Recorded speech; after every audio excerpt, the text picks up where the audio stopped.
kita punya di Zilaland teman-teman. Ada yang mati. Selamat datang di Zilla World.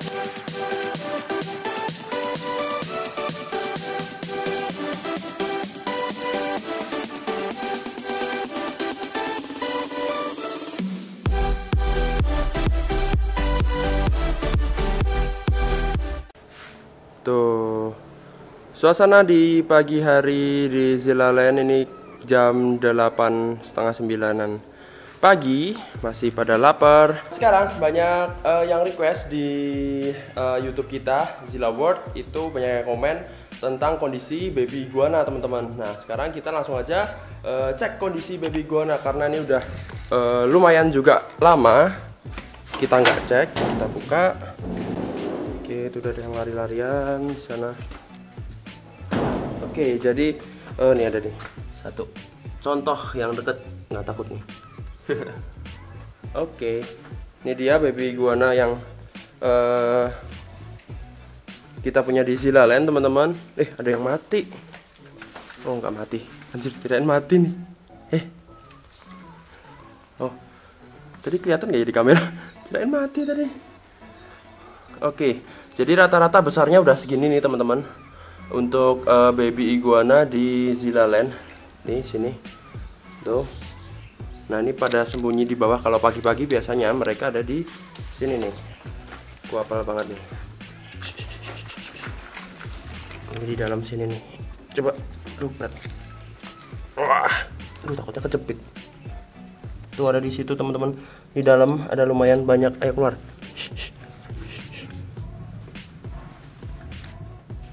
Pada jepit nggak? Kita angkat ya.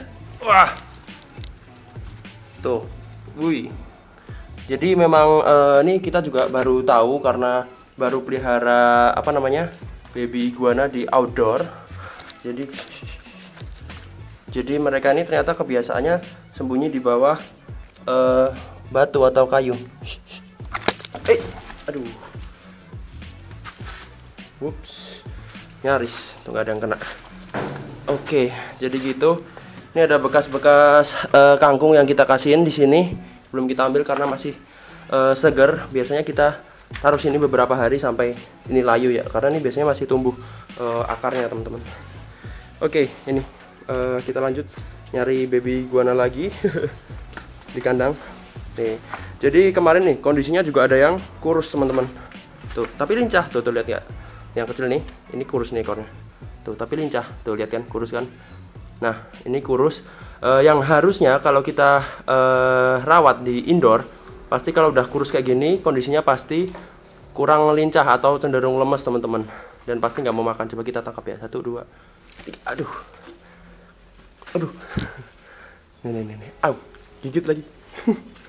Oke, hati-hati. Takutnya keinjek. Oke, kita lihat aja di sini. Nih, ini jadi kondisi yang baby iguana yang kurus. Ini kita nggak tahu kenapa ya. Yang harusnya kalau ekor kurus kayak gini nih, ini penyakit pencernaan teman-teman. Yang artinya umurnya nggak lama. Tapi lihat bagian mata dan bagian atas kepala itu juga nggak menandakan kalau ini sakit. Dan ini cenderung lincah ya. Tuh. Malah mau cari makanan kayaknya. Ya tuh, dia jilat-jilat seperti iguana normal, iguana sehat pada umumnya, tapi dengan kondisi fisik yang pangkal ekor kurus. Tuh lihat, ya kan, kurus banget nih. Pasti kalau kalian yang pernah melihara iguana dan punya iguana baby yang punya penyakit kayak gini, pasti kurus ya ininya. Ekornya itu pasti lemes, kondisi badannya nggak selincah ini. Coba kita lepas. Ayo. Tuh. Mana tadi? Oke, tuh. Oke, kalau dilihat dari kondisi ininya, apa namanya, cepat-cepatan besarnya, ini udah besarnya lebih cepat ya daripada di keep di indoor atau di dalam ruangan teman-teman. Nah, tentang jumlahnya, nah ini kalau kalian mau hitung, ini karena kalau kita tangkap satu persatu juga makan waktu banyak ya teman-teman. Mereka pokoknya ada sembunyi tuh situ tuh. Ayo. Tuh. Shh, tuh. Oke, kita cari di sini satu. Kita lihat. Tuh. Ayo turun semua. Ayo. Sorry kejepit. Tuh pada pindah ke sana. Nanti kita ke sana. Nih. Ayo lari. Lari. Ayo ke sana, semua sana. Oke. Ini kalau dilihat di sini kan dikit nih.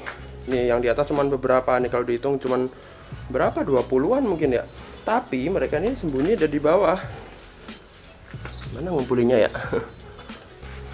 Ini di sini udah kosong. Mereka sembunyi mungkin di bawah yang tadi nih. Ya kan? Tuh, udah ada yang masuk. Ini pokoknya udah alami banget lah teman-teman di sini tuh. Udah liar.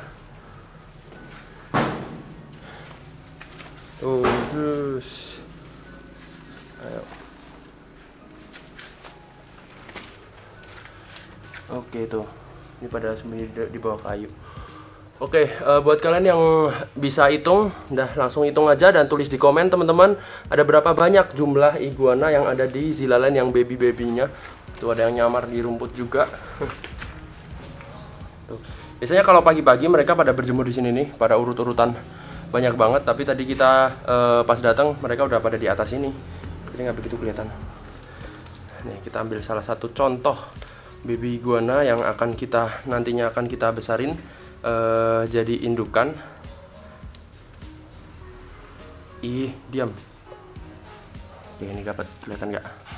Oke, nah ini kelihatan kan? Kelihatan nggak? Nih, ya. Ini dia nggak tahu nih jantan apa betina. Yang penting nanti kita besarin dulu jantan atau betina. Yang penting dia sehat sampai besar dan nanti bisa berproduksi lagi. Oke. Cakep ya nih, hijau, mantap. Ini yang merah. Yang merah kalau di outdoor memang cenderung mereka jadi ini ya, gosong. Tuh, yang gosong nggak kelihatan kayak tanah warnanya. Nih, sehat banget kondisinya cuy. Udah kayak nangkep di alam nih. Oke.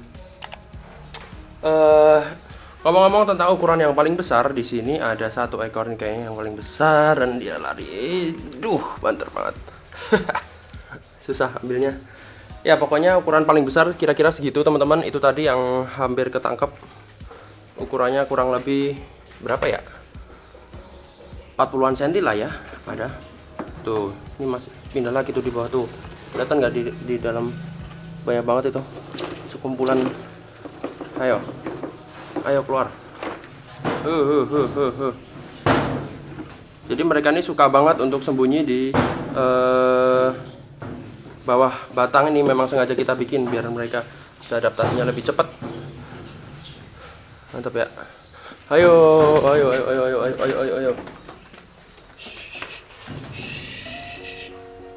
Balik lagi ke sana, takutnya stres nanti. Ya teman-teman, gitu dulu tentang update di si baby iguana di Zilaland. Dan mudah-mudahan mereka juga cepat besar dan nantinya kita akan sortir juga yang ukurannya kira-kira udah besar. Nah itu kita akan rilis ke kandang umbaran teman-teman. Jadi yang ukurannya udah lebih besar daripada yang lainnya, biasanya kita akan lepas biar yang lainnya juga bertumbuhnya biar lebih cepat ya. Nih kebiasaan cari makan nih ya. Oke teman-teman, terima kasih buat kalian yang udah nonton video ini sampai selesai. Jangan lupa like, subscribe, dan komen untuk mendukung channel ini agar tetap berkembang. Dan kita akan ketemu lagi di video selanjutnya. Dadah.